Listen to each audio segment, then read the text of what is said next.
बहुत समय पहले की बात है। रामपुर गांव में अर्जुन नाम का एक लड़का रहता था। अर्जुन बहुत ही आलसी था।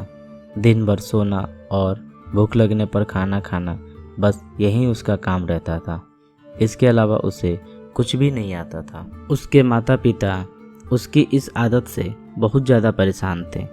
एक दिन अर्जुन के पिता अर्जुन की मम्मी से बोले, सुनो भगवान, मैं राशन वाली दुकान पर जा रहा हूँ।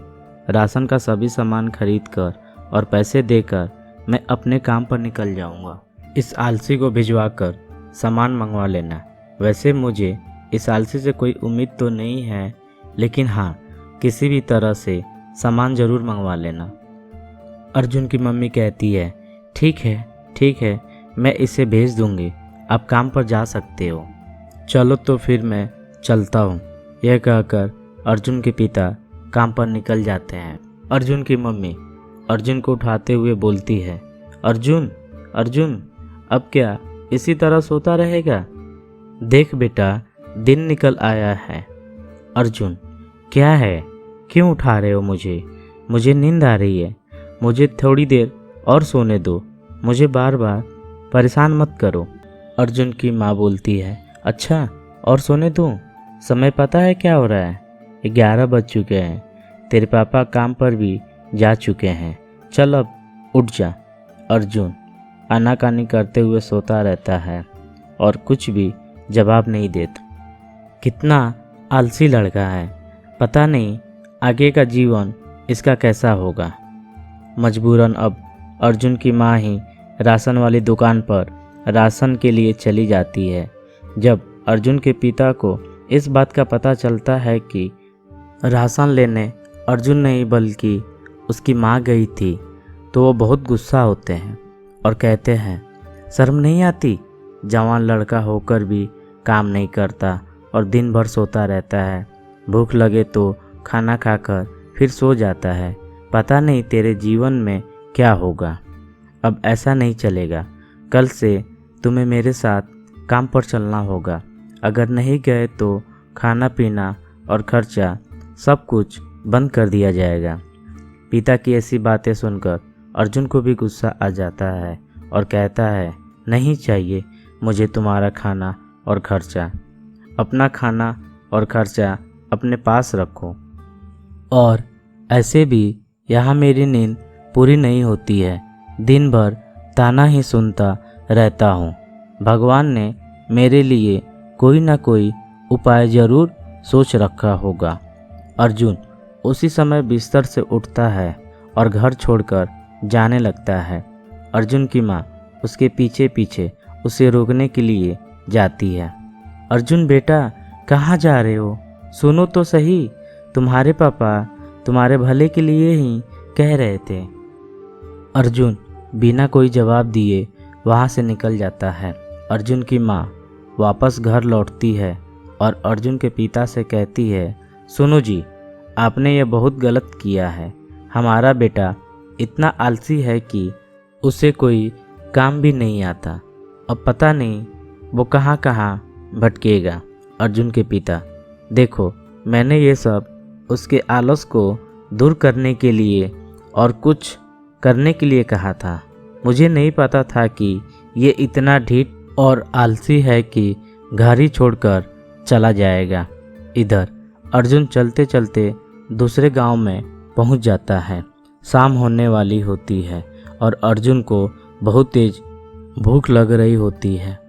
उसे सामने एक मंदिर दिखाई देता है जहां पर काफ़ी लोग पहले से मौजूद थे। अर्जुन मंदिर में जाता है और मंदिर की सीढ़ियों पर बैठ जाता है। मंदिर में आने वाले भक्त थोड़ा थोड़ा प्रसाद करके सभी अर्जुन को दे रहे थे। अर्जुन ने भी प्रसाद लिया और उसे खा लिया। इससे उसकी भूख शांत हो गई। अब रात हो गई थी तो अर्जुन वहीं मंदिर पर ही सो गया। जब मंदिर के द्वार बंद करने का समय हुआ तो पुजारी जी बाहर आए और उन्होंने देखा कि अर्जुन वहीं सो रहा है। पुजारी जी ने अपने चेले से कहा, देखो ये लड़का कौन है और यहाँ क्यों सो रहा है, उठाकर लाओ उसे। रामू जाता है और लड़के को पुजारी जी के पास चलने के लिए कहता है। अर्जुन पुजारी जी के पास जाता है। पुजारी जी सवाल करते हुए कहते हैं, बेटा तुम कौन हो और यहाँ क्यों सो रहे हो? क्या तुम्हारा घर बाहर नहीं है? इस बात पर अर्जुन मन ही मन सोचता है कि अगर मैंने हाँ कह दिया तो पुजारी जी मुझे यहाँ से भगा देंगे और मेरे खाने पीने की व्यवस्था भी नहीं रह जाएगी। क्यों ना मैं इनसे झूठ ही बोल दूँ। अर्जुन कहता है, इस दुनिया में मेरा कोई नहीं है, इसीलिए मैं भगवान की शरण में आया हूँ। अर्जुन की चुपड़ी चुपड़ी बातें सुनकर पुजारी जी कहते हैं, कोई बात नहीं बेटा, जिसका कोई नहीं होता है उसका भगवान होता है। तुम यहाँ जब तक रहना चाहते हो रह सकते हो और रामू के साथ काम में हाथ बटा सकते हो। अर्जुन किसी तरह उस मंदिर में रुकना चाहता था, इसीलिए उसने हाँ में जवाब दिया। अगली सुबह जब रामू मंदिर की सफाई कर रहा था तो अर्जुन मंदिर में ही सो रहा था। जब खाना बनाने का समय आया तो अर्जुन सो रहा था, लेकिन रामू खाना बना रहा था। कुछ दिनों तक ऐसे ही चलता रहा, लेकिन जब खाना खाने का समय आता तो सबसे पहले अर्जुन खाना खाने बैठ जाता। अर्जुन की इस हरकत को रामू कई दिनों से बर्दाश्त कर रहा था। एक दिन रामू पुजारी जी के पास गया और उसने कहा, पुजारी जी आपने जो नया लड़का मंदिर में रखा है वो मंदिर के किसी भी काम में हाथ नहीं बढ़ाता, ना ही साफ सफाई और ना ही खाना बनाना, सब मैं ही करता हूँ। वो बस सोता रहता है और जब खाना खाने का समय आता तो सबसे पहले खाना खाने बैठ जाता।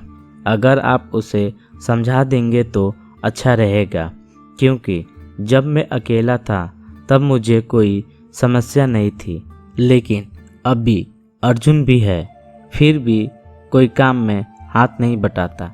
रामू की बातें सुनकर पुजारी जी अर्जुन के पास जाते हैं और देखते हैं कि अर्जुन सो रहा है। पुजारी जी उसे उठाते हुए बोलते हैं कि बेटा मैंने तुम्हें मंदिर में रहने की अनुमति इसलिए दी कि ताकि तुम रामू के साथ उसके काम में हाथ बटा सको, परंतु रामू ही मंदिर की सफाई करता है, खाना बनाता है, लेकिन तुम सोते रहते हो। तुम देखने में तो हट्टे कट्टे और जवान हो। पुजारी जी की बात सुनकर अर्जुन को गुस्सा आता है और मन ही मन में सोचता है कि मंदिर में इस मूर्ति पर काफ़ी सारे गहने हैं, क्यों ना मैं इन्हें चुरा लूँ। इससे मैं काफ़ी दिनों तक आराम की ज़िंदगी बिता सकता हूँ, और वैसे भी इस मूर्ति पर इन गहनों का क्या काम। यह सोचकर अर्जुन मंदिर से बाहर निकल जाता है। अगली रात को अर्जुन देखता है कि पुजारी जी और रामू सो रहे होते हैं, तो मौके का फ़ायदा उठाकर अर्जुन मंदिर में घुस जाता है और मूर्ति के ऊपर लगे सभी गहनों को निकालकर जाने लगता है। कुछ दूर जाने के बाद ठीक उसके सामने पुजारी जी, रामू और गांव के लोग इकट्ठा होकर अर्जुन का इंतजार कर रहे होते हैं।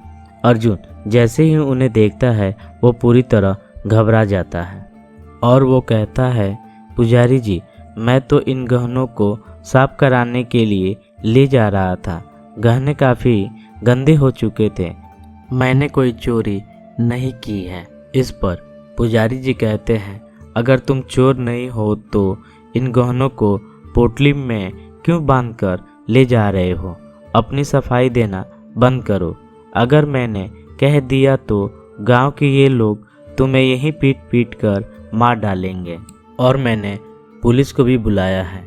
अच्छा हुआ रामू ने मुझे ठीक समय पर बता दिया और गांव के कुछ लोगों को भी ले आया, वरना आज तो बहुत बड़ा अनर्थ हो जाता। तभी पुलिस वहां पहुंच जाती है और अर्जुन को गिरफ्तार कर लेती है। अर्जुन को जेल ले जाकर बहुत पिटाई करती है। जेल का सिपाही अर्जुन से कहता है, देखो अगर इस दुनिया में तुम्हारा कोई है, माता पिता घर बार, तो उन्हें खबर भिजवा दो, वरना तुम यहाँ इसी तरह पिटते रहोगे।